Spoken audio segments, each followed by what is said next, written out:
The following story is another story shared by Reddit user thatbossmantho. Why I hate Tucson, Arizona. This happened about a year after the time I think I almost got murdered. My mother had met some douchebag of a guy and I absolutely goddamn hated him. However, she liked him and there wasn't much I could do about it. Eventually, my mother decides she wants to move in with him. Spoilers, it didn't work out. To Tucson, Arizona, where he lived, from Miami. I was 16, so I didn't have much to say.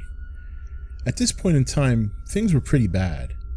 I hated the new school, hated the new home, hated everything. However, there was a silver lining. I made a friend whom I called Jazz. Now, Jazz wasn't like normal girls. She wore an extremely unique attire, had this amazing accent, and just had this whole air about her that got your attention. Jazz was a big nature lover. She scared me half to death once when she brought a scorpion in her hand so I could see it.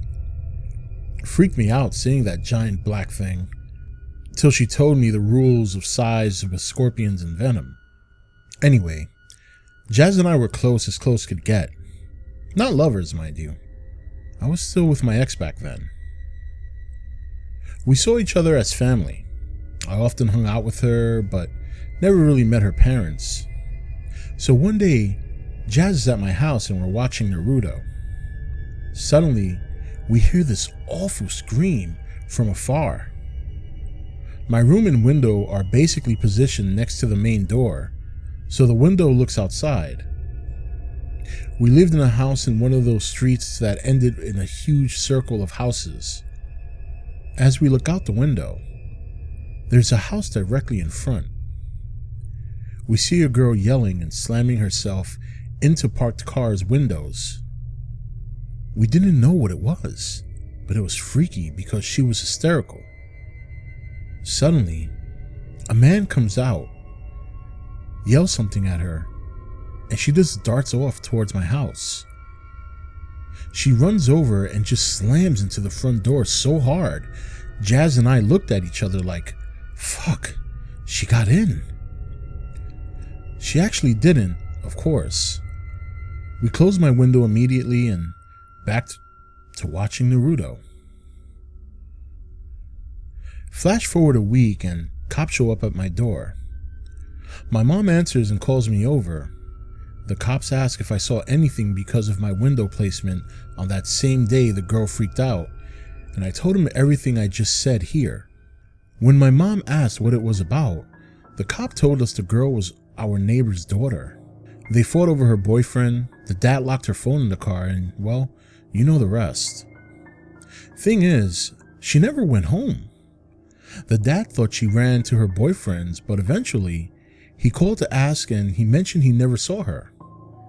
So she's a missing person. Great, as if Tucson wasn't bad enough already. Flash forward again, this time a month. Tucson was hot, I mean horribly hot. And where I lived, the bus to my school didn't come, so I had to walk. It was about a 30-minute walk every day. Same going, same coming back. I liked the walks though, because halfway I would always meet Jazz and we would go to and from school together. So one day, I'm walking to school, all great, when I get this weird chill down my back. It felt almost like a drop of cold water fell on me. I thought it was about to rain, but no, the skies were clear. As I'm looking up, I then get the sensation I can't really describe correctly. It felt like I was a kid sneaking somewhere I shouldn't be, and I had just been caught. And it was that moment where you and the person who caught you just lock eyes, and you know your history. I looked down real slow, and from my left peripheral, something was there. The street is barren. Right side is pure desert, and left is all a cul-de-sac of houses. As I slowly look over, my eyes are adjusting. Basically, there's a house, and behind it an air conditioner. The big thing with the fan that's on a concrete bed. The house was casting a shadow over this air conditioner, and my eyes were trying to see it properly. As I began to focus, my body shook, like I was being electrocuted. I actually felt my mouth drool and my eyes tear up. I saw a head. It was just a head, but it was to the left of the generator, facing the back of the house, nearly at the top. I knew it wasn't floating, more like someone was peeking out from behind the generator. The shadow was over its face, and its hair just dropped like it was soaking wet and really dirty. I didn't move. I felt like, at that moment, we made eye contact. It was like looking at a bear. I didn't want to move. I didn't know if it would chase me or what. I just stared at it, shaking. Suddenly, a hand comes over my shoulder and I hear a soft, "Hi." It was Jazz. It snapped me out of whatever that was. I looked over to her. She had this look of shock and horror on her face, like she saw a dead body. I thought she saw it too, so I asked, "Did you see that?" Jazz just nodded slowly and replied, "See what?" I pointed at the air conditioner and there was nothing. I mean, nothing. The fucking shadow wasn't even cast on the same goddamn side. I told Jazz what happened and she told me she didn't see anything. When I asked why she looked like that, she replied it was because from 3 blocks off, she was calling my name and I was standing there motionless, staring into nothing. When Jazz finally snapped me out of the trance, she said my eyes were bloodshot, like I hadn't been blinking for a while. I was pale and soaking with sweat. I told her everything and we didn't go to school. She grabbed me by the wrist and dragged me to her house. This was the first time I'd ever been to her house. Her house was amazing. It had this crazy good smell and there was these awesomely decorated ceramics all around the cool pictures. Jazz took me into the living room, told me to sit on the couch and wait. She then went into the house. I waited for about a half an hour and could hear faint screaming in a language I know wasn't English, until finally a man walks in. He had long hair braided, looked like he came out of the movies. Dude was incredible. He looked me over. I was actually still a bit pale and shaking. He then smiled, extended his hand, and told me, "Let's go eat." So we got to the kitchen. I eat, tell him the story, and Jazz tells him about the girl from the car and the whole missing thing. Here's the thing. She got really riled up and said a really long word, which I will not repeat, even if I could. Her dad became furious. It was like a white guy saying the N-word in the middle of a Black History lecture. He was just beyond pissed and told her never to say that again, and not to mention anything more. So she leaves and he stays with me. He doesn't say a word while I eat, and well, neither do I. Fast forward, I'm in their house still. Her dad said I would be sleeping over. He literally said, "You'll sleep over tonight." I didn't ask. I called my mom. She didn't care. Whatever.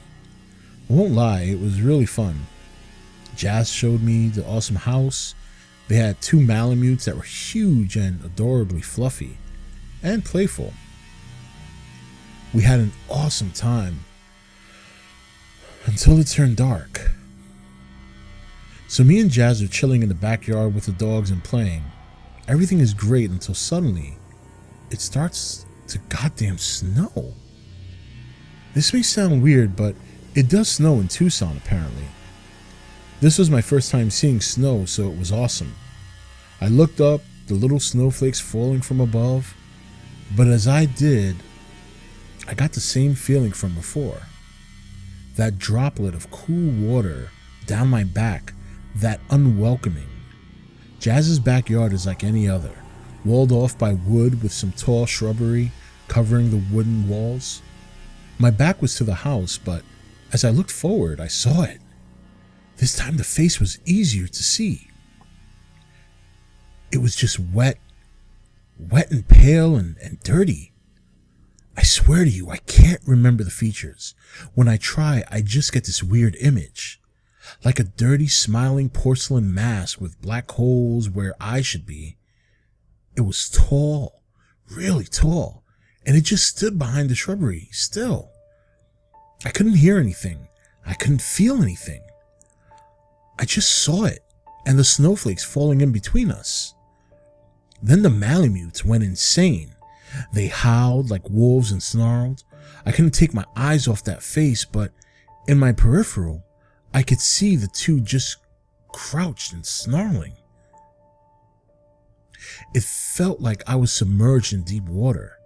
That feeling of heaviness and that horrible fear when you look down into the deep black and just don't know what could come up at any moment. I just stared at it until suddenly I felt something. It was sort of like a warning, like I knew whatever that was in the shrubs was about to run out. So I slowly backed away, trying to feel that sliding door I knew was behind me. The weird thing is, as I backed away, I could hear the dog in front of me, but I couldn't see them. They never moved, but weren't in my line of sight anymore. As I was backing away, I felt the urge to run, like time was running out. So I told myself to count to 3. I got to 2. As I was about to turn around and run, I feel a sharp pain on the left side of my cheek, and I blink. As I blink, I'm suddenly being held by Jazz's dad. You don't understand. I blinked and Jazz's dad was holding me. The house was in front of me, and behind me was the fucking driveway. I looked back, and the dogs are there howling at something. As I'm about to look up the street, the dad covers my eyes, talking in weird language again, probably cursing me out. He brings me in the house. Jazz is hysterically crying and screaming my name from her room. Her dad carries me in the house, shuts the door, and then takes me up to Jazz's room, where she hugs me like I just died or something. I don't know what happens after, but I just woke up in her bed, went downstairs, and they were both there. It was Saturday. I stayed over Friday. Her dad refused to tell me what the hell that was or what he didn't want me to see. It was only later that day Jazz told me I sleepwalked right out of the house and into the front yard, where I just stood there. Jazz woke up because she felt like she was drowning and screamed because when she looked at the street, she saw the same girl from before standing outside at the streets, staring at my dumbass stepping backward toward her, like I was afraid of her dad who was in front of me. By that time, her dad was already outside grabbing me and hit me when he saw I was about to dart backwards. I told her that, to this day, I still don't remember going to bed. I don't remember what we did throughout the day. Apparently, we didn't play in the backyard. She doesn't have a backyard. She doesn't even have 2 dogs. Her dad had 2 Malamutes when he was a kid. They died over a decade ago. I spent a little more time with them. Her dad gave me incense and these other weird twig things he told me to bury in front of my window and burn the incense in my room before bed. I also got a nice bowl my mother shattered in one of her drunken fits. That whole thing never happened again. Spent a good 5 months in Tucson. Jazz and I became close. Eventually, I moved back to Miami. We just lost contact since then. Apparently, she moved to Alaska. I still think of her though. On occasion, while I would be with friends, walking home, or just alone in the dark. I actually hear barking. It's far off, so it could be a neighbor. But I swear I know that barking. It doesn't really scare me either. I'm actually glad to hear it. I don't feel very alone when I do. I know this story was long, but as I said, it's chronological. It all happens and continues to happen even years later. Some of it feels connected, other stuff is just bad luck. I don't like telling this one, it makes me feel like I bring something back from it. However, there is a part of me that feels relieved by the thought of people knowing. I don't feel so alone. There will be more, I just can't really do more right now because here in Brazil it's 8 p.m. and I intend on sleeping tonight. Past this point, the stories become fresher and still cause me some extreme discomfort. But I will tell more.